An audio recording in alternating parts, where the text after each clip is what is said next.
প্রিয় শিক্ষার্থী বন্ধুরা, কেমন আছো তোমরা? আশা করি সবাই ভালো আছো। আজকে তোমাদের সাথে ভুট্টা এবং ভুট্টা গাছ সম্পর্কে আলোচনা করব। ভুট্টা এক প্রকারের খাদ্যশস্য। ভুট্টার দানা মানুষের খাদ্য হিসাবে এবং ভুট্টার গাছ ও সবুজ পাতা উন্নত মানের গোখাদ্য হিসাবে ব্যবহৃত হয়। হাঁস মুরগি ও মাছের খাদ্য হিসেবেও এর যথেষ্ট গুরুত্ব রয়েছে। ভুট্টার ইংরেজি নাম মেইজ এবং বৈজ্ঞানিক নাম হচ্ছে জিমেইজ।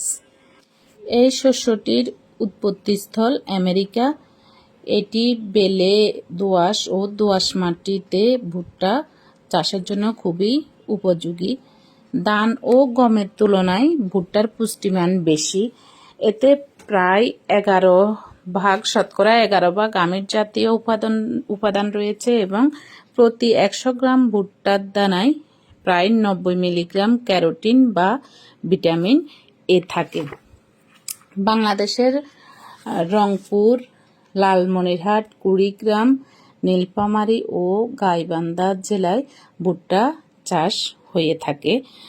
ভুট্টা দিয়ে বিভিন্ন ধরনের খাবার তৈরি হয় এবং ভুট্টার অনেকগুলো বিভিন্ন ধরনের জাতের ভুট্টাও রয়েছে, যেমন খই, বর্ণালী, মোহর, শুভ্রা ইত্যাদি জাতের ভুট্টার জাত রয়েছে এবং ভুট্টা দিয়ে বিভিন্ন ধরনের পণ্য তৈরি করা হয়, যেমন বেকারি পণ্য।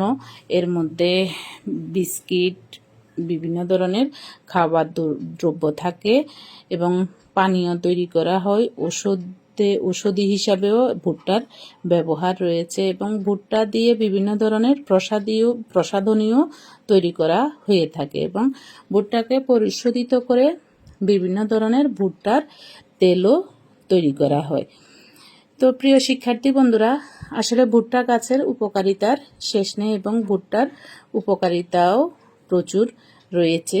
সেক্ষেত্রে অবশ্যই ভুট্টা চাষের প্রতি আমাদের চাষিরা অবশ্যই আগ্রহী হবেন এবং ভুট্টার খাবার হিসেবেও সবাই এটি গ্রহণ করবে।